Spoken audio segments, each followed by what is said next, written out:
Hi, Dr. Dittmar here once more.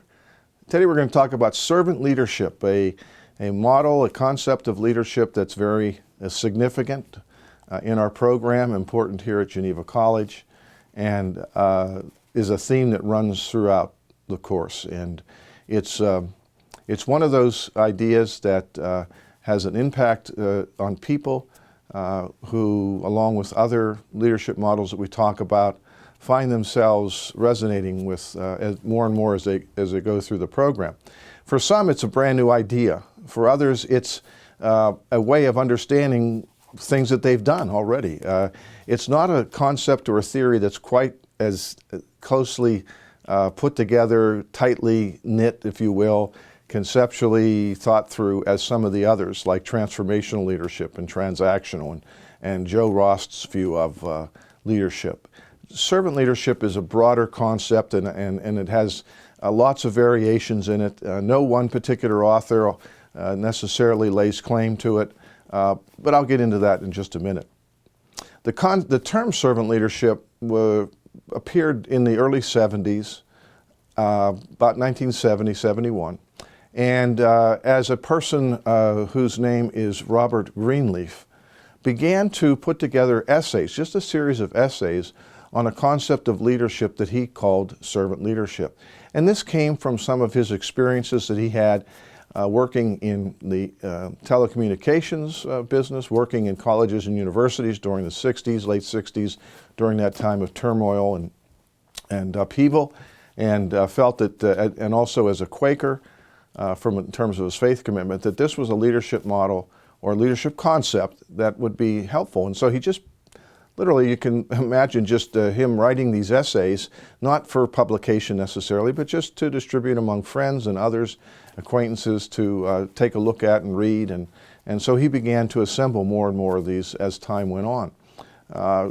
He was someone who, again, was not necessarily interested in publishing all this stuff and getting it out there. And so it kind of just sat around and ruminated, if you will, for some years. And then when they finally, people got more and more interested, some particularly got more and more interested in what he was doing, led to the eventual establishment of the Robert Greenleaf Center for Servant Leadership in the Indianapolis area. And Larry Spears became the executive director of that group. And his task, he felt, was to take Greenleaf's, all these essays, all these works that he had done, and compile them, because they weren't, again, put together in such ways that they could be easily published. And Larry did that, and so now we have a number of publications from the Greenleaf Center for Servant Leadership about servant leadership and about what Robert Greenleaf wrote. And so, for instance, we have from Larry's work a booklet like this that they produce, and in it are what they call the 10 components, or the 10 pieces of servant leadership. These characteristics, these 10 characteristics. Now, Robert Greenleaf did not list these 10 characteristics and write about them, but this is what Larry extrapolated from some of Greenleaf's writings. Having read them, he came to the conclusion that there are at least these 10 characteristics, and I'll list this for you. The first one is listening. The second is empathy. The third is healing. Number 4, awareness. 5th, persuasion. Number 6, conceptualization. Number 7, foresight. Number 8, stewardship. Number 9, commitment to the growth of people. And number 10, building community. Now, as in my conversations with Larry Spears about this, he said, I did not intend it to be the comprehensive, this is it of Robert Greenleaf. Robert Greenleaf wrote many, many other pieces, but this was his attempt to try to, again, put it together in a way that people could begin reading about it. And when, because of Larry's work and the Greenleaf Center work, the concept of servant leadership then just really grew in terms of its understanding, popularity, awareness, etc.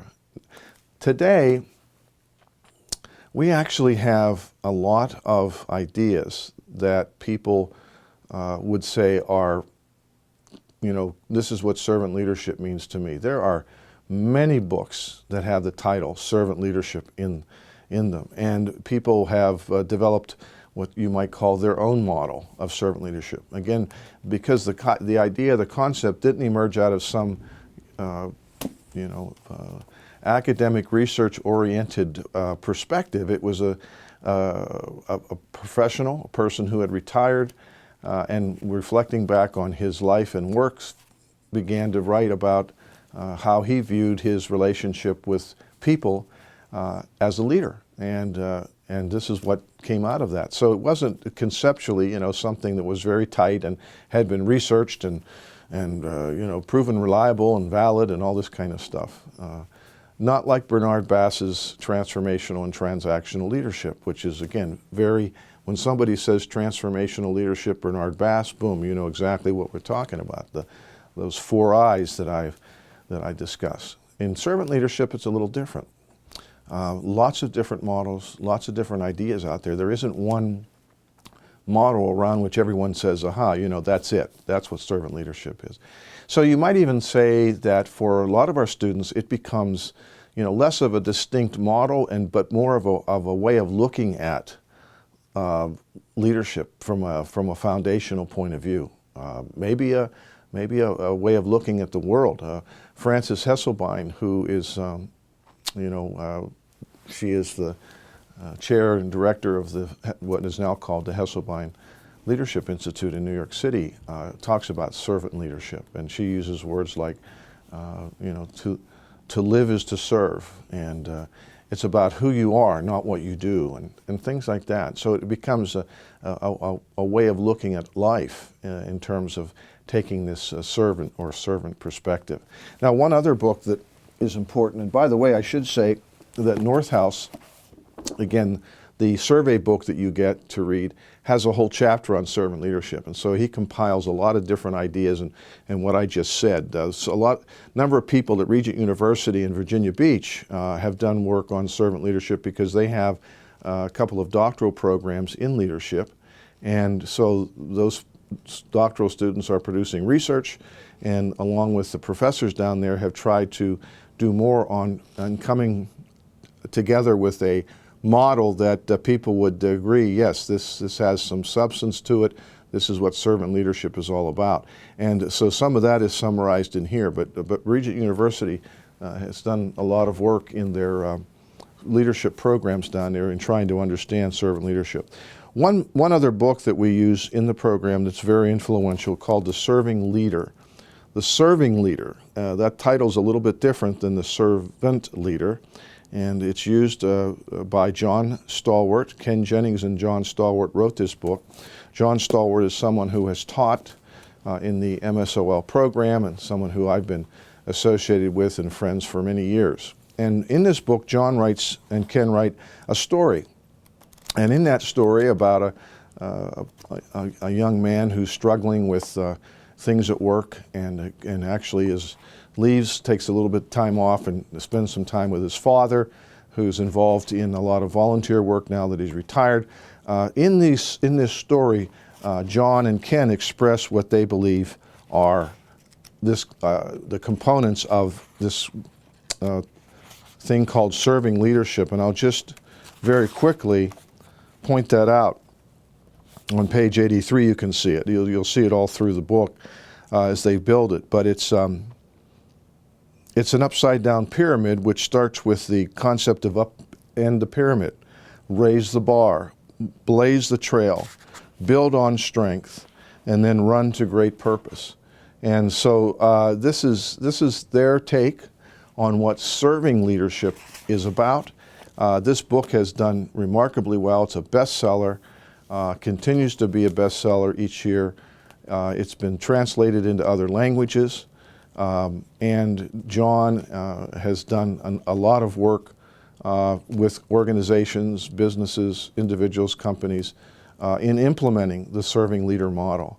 And so it's one that students really resonate with. The book is a great read, and they enjoy it. And so, again, understand that servant leadership or serving leadership as an idea is one that permeates through the entire program. It's evident in lots of conversation in the courses that follow history and theory. It's a model that is not clearly defined in terms of this is the consensus around which everyone in the world says, okay, this is it. It has a lot of different expressions and iterations. But again, it's about that idea of having that servant or serving heart, that service-oriented piece that says, as a leader, I'm here to serve others. I'm here to help them be successful. It's not about me. It's not about what I can take away. It's about what I can do, what I can give to others that will be helpful. And it isn't a lot of times the criticism is, oh, well, that means you're a doormat. You know, people walk all over you. That is absolutely not the case. To be that kind of person, that kind of leader who takes that much care and concern about things means making very difficult decisions, being involved in very, very trying circumstances, having courage to do the right thing, and not just being a doormat. Believe me, that is not what it means.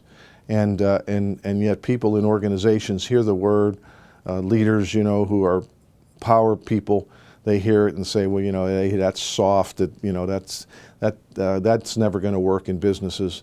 And the fact is there's data that continues to grow and increase that says if you operate according to principles, these ideas of servant leadership or serving leadership, your business will do remarkably well.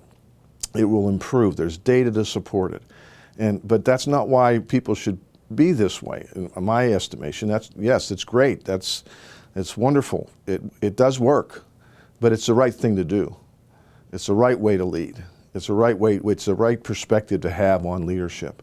And our hope is that people will see that, understand that, and as it's implemented, they will see, you know what, this stuff really makes a difference, in not only in people's lives, but in the ability of our organization to do the best work it can. So, servant leadership, another biggie, and I trust that you, as you work through the MSLS program, will be more and more influenced by this idea of becoming a serving leader, something that becomes part of who you are.